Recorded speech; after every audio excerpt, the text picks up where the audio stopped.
Good morning, mathematicians. We are going to be dividing rational numbers today, and more specifically, fractions. So we've talked about that all division is multiplication of the reciprocal. And so that becomes really important when we're dealing with fractions, because that's how we solve fractions. So we multiply by the reciprocal,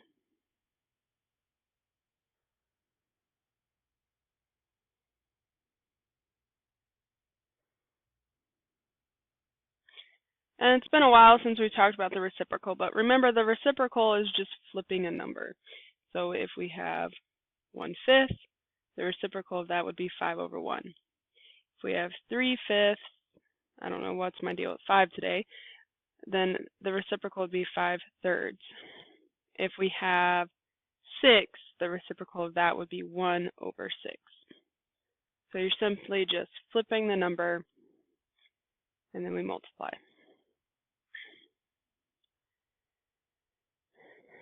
All right, so it says find the quotient. Remember, quotient means the answer to a division problem.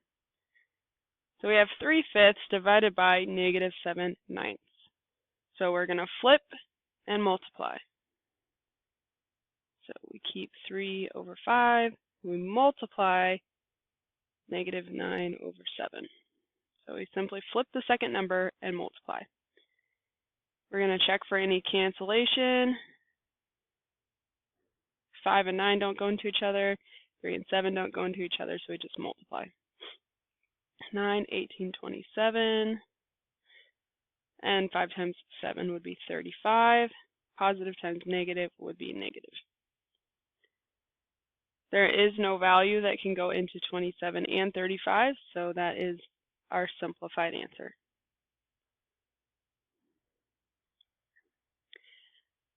I would encourage you to pause this video at some point and try to answer the questions before I do. Also make sure that you're writing down these problems so you get practice before you do it on your own. Number 8, we have -3/2 divided by -2. So we're going to flip the second number and multiply.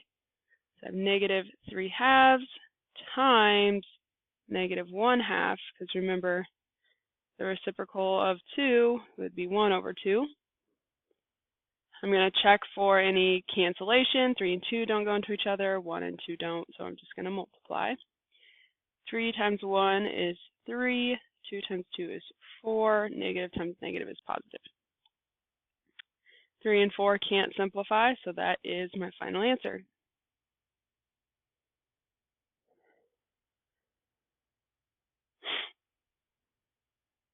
All right, when you get to this point in the video, I want you to pause the video, head back to our team meeting, and drop some sort of emoji in the chat.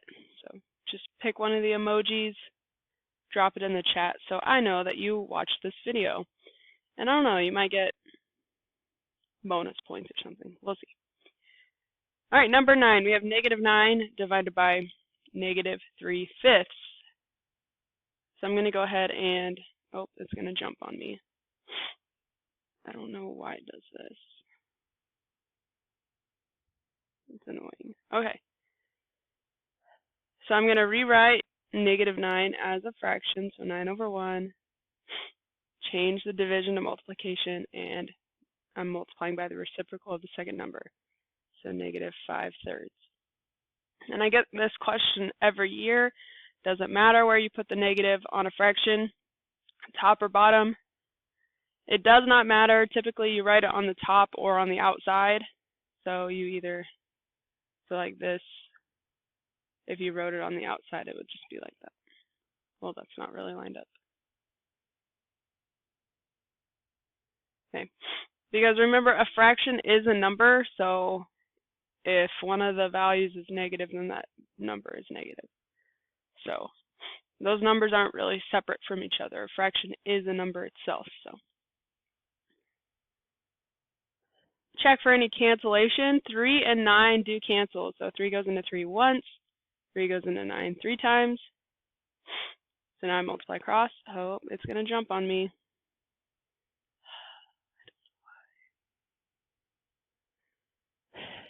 3 times 5 is 15. 1 times 1 is 1.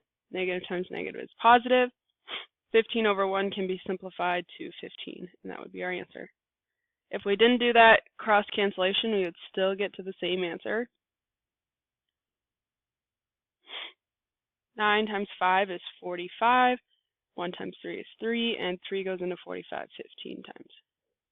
So you get to the same answer either way.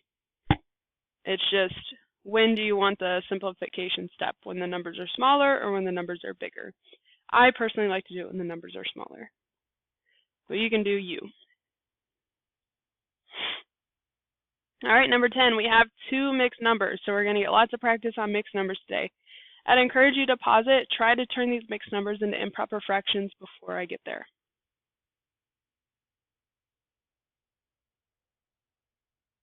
Did you pause it, or do I just have a long period of silence? I don't know. Hopefully you paused it and worked on it. So 5 and 1/2, we're going to multiply the denominator by the whole number. 2 times 5 would be 10 plus the 1, and so we have 11 halves. 1 and 1/10. 10 times 1 is 10 plus the 1 over 10, and we have 11 over 10. So I have 11 halves divided by 11 tenths. So I need to flip and multiply. So 11 halves times 10 over 11. Check for cancellation. 11 goes into 11 once and once.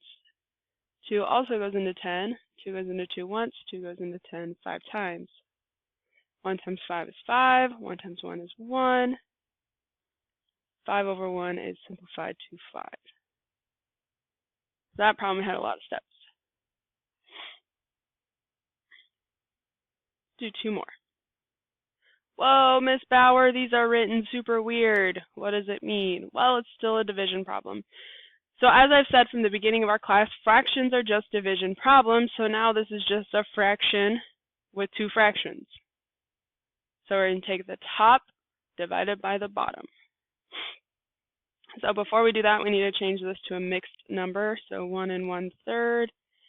1 times 3 is 3 plus 1. Over 3, we get 4/3. So we really have 4/3 divided by -1/2. So we just flip the second number and multiply. So we have 4/3 times -2 over 1. See, that still flips. 2 and 3 don't cancel, so I just multiply. 4 times 2 is 8. 3 times 1 is 3. Positive times a negative is a negative. 3 and 8 don't simplify, so that is my final answer. Number 12. I'd encourage you again to pause this video and try the division before I get there. So we have 1/10 divided by -6/5. So I have 1/10. And if you want to rewrite it, you can. So maybe that helps you see the flipping a little bit better. Check for cancellation. 5 and 10 do cancel. 5 goes into 5. Oops, not 5 times. 1 time. 5 goes into 10 twice. 1 and 6 don't cancel. So I multiply. 1 times 1 is 1. 2 times 6 is 12. Positive times negative is a negative. And that would be my final answer. All right, happy mathing. You have your assignment today. You just need to do the even numbers. So that's 2, 4, 6, 8, 10, and 12. Happy mathing.